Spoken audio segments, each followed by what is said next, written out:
درود بهترین ها. امروز میخوام در مورد 6 نشانه اولیه زوال عقل صحبت کنم و 4 روش عالی رو به شما آموزش بدم تا قبل از اینکه این مشکل پیشرفته تر بشه اصلاحش کنید. متاسفانه خیلی وقتا به شما میگن که ژنتیکیه یا به دلیل سنتونه یا برای خیلی ها اتفاق میفته و واقعا هیچ کاری نمیتونید براش انجام بدید. به این حرفا اصلاً توجه نکنید، هم میشه جلوی پیشرفتش رو گرفت و هم میشه معکوسش کرد. این ویدیوی خیلی مهمیه، تنها برای خودتون نگه نداریدش، چند ثانیه هم بیشتر طول نمیکشه. گزینه شیر، ارسال از طریق واتساپ و یا اپ‌های مشابه به عزیزانتون، مخصوصاً گروه‌های خانوادگی.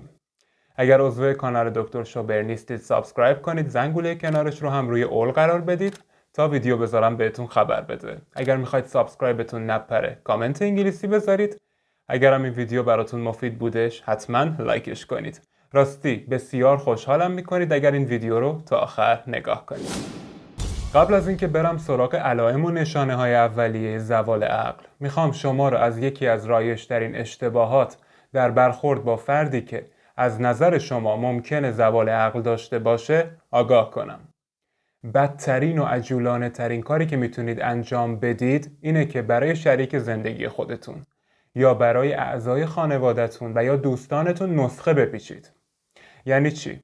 یعنی با هر بار اشتباه اونها اصلاحشون کنید و بهشون یادآور بشید که دوباره فراموش کردی یا دوباره داری حرفاتو با هم قاطی میکنی یا دوباره یادت رفتا و از این جور عکس العمل‌ها. اینها اوضاع رو بدتر و بدتر میکنن. هر بار که به کسی یادآوری میکنید که باز اشتباه کرد، باعث میشید که اون فرد روی اشتباهش قفل بشه و بارها تکرارش کنه. قبل از هر تشخیص عجولانه‌ای به مدت 1 هفته هم که شده اجازه بدید اون فرد اشتباه کنه. اصلاً سعی نکنید اصلاحش کنید، اصلاً گوش زد نکنید. این ذهنیت که تو فراموشی داری، تو دچار آلزایمر شدی، زوال عقل داری و این چیزها رو به فکر و ذهن یک نفر فرو نکنید. کلمات قویان، قدرتمندن، میتونن به واقعیت تبدیل بشن. چرا که خیلی وقتها این فراموشی و اشتباهات به علت اختلال شناختی نیستشا. وقتی استرس دارید، اضطراب دارید یا خیلی روز سختی داشتید یا خیلی خسته هستید یا شاید خوب نخوابیدید، شاید مشکل قند خونی دارید، همه این موارد میتونن تمام علائم زوال عقل رو در شما جلوه بدن. اما واقعا زوال عقلی وجود نداشته باشه. پس این 6 نشانه‌ای که به شما خواهم گفت به این معنی نیستش که شما 100% زوال عقل دارید. شماره 1، اختلال در عملکرد حسی، یعنی مشکلات بویایی، چشایی، شنوایی، بینایی و حتی اشتهایی. شماره 2، مشکلات گوارشی. شاید اولش براتون خنده‌دار باشه، اما یکی از علائم اولیه میتونه یبوست باشه که این به دلیل ارتباط بین دل و روده با مغزه. بسیاری از مشکلات شناختی عملاً از سیستم گوارش شما نشأت میگیرن. دل و روده شما مثل مغز دوم شماست. اطلاعات هم از مغز به روده و هم از روده به مغز در حال حرکته. این یعنی اگر با مغز خودتون مشکل داشته باشید، با روده هم به مشکل برخواهید خورد. و اگر با روده خودتون مشکل داشته باشید، با مغزتون هم به مشکل برخواهید خورد. جالبتر اینه که در سیستم گوارش شما فیبرهای عصبی بیشتری وجود دارن تا در ستون فقراتتون. میکروبیوم و باکتری های روده انتقال دهنده های عصبی میسازن، ویتامین B میسازن. اینها حتی بیشتر از مغز شما سروتونین تولید میکنن. برای همینه که در افرادی که آلزایمر یا پارکینسون دارن احتمال داشتن یبوست بسیار بیشتر از یک فرد سالمه. حالا الان اگر یبوست دارید به این معنی نیستش که زوال عقل دارید. به مجموعه علائم توجه داشته باشید. شماره 3، تغییرات شناختی دارید و با گذشت زمان توانایی در تمرکز و حافظه بدتر و بدتر خواهد شد. شماره 4، ناتوانی در جهتیابی در مکانهای جدید. مثلا تلاش میکنید یک فروشگاه خاص رو پیدا کنید، اما هر کاری که میکنید قادر به پیدا کردنش نیستید. چرا اینطوریه؟ ببینید ما در مغزمون یک GPS داریم که به ما این امکان رو میده تا موقعیت خودمون رو در هر مکانی پیدا کنیم. حالا با زوال عقل شما GPS خودتون رو از دست خواهید داد.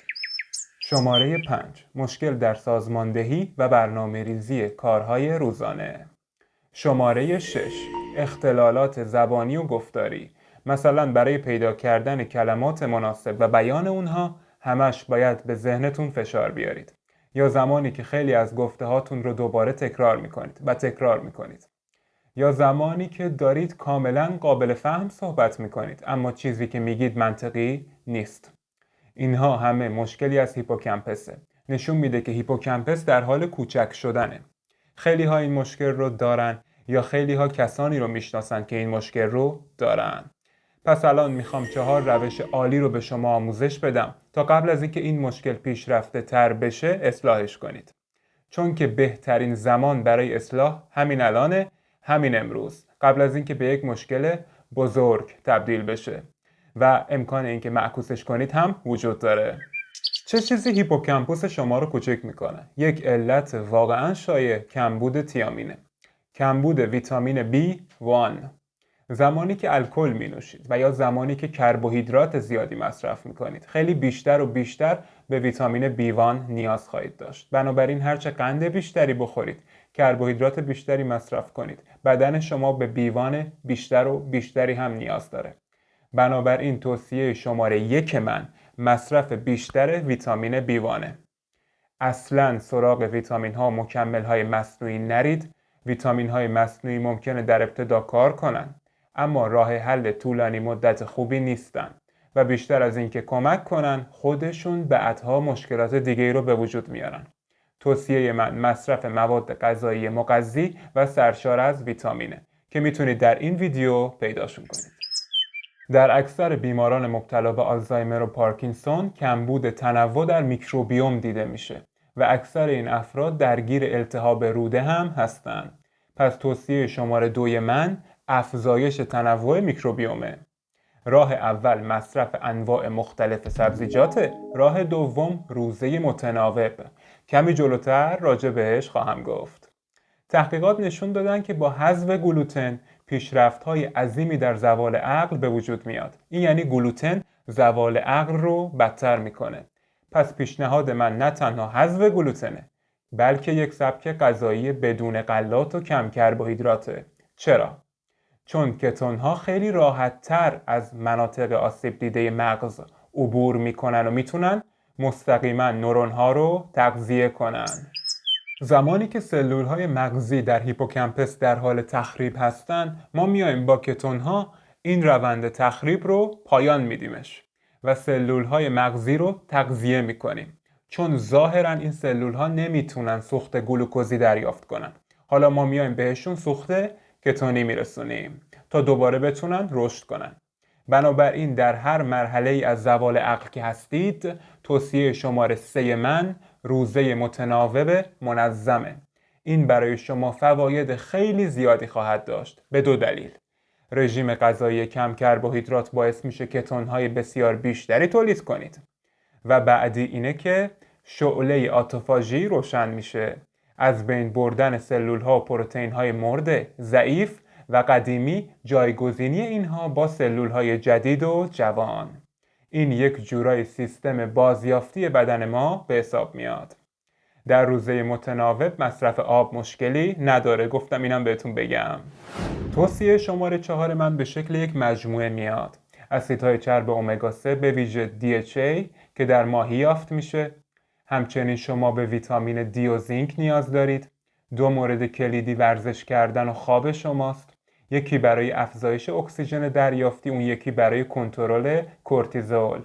خیلی دوستتون دارم.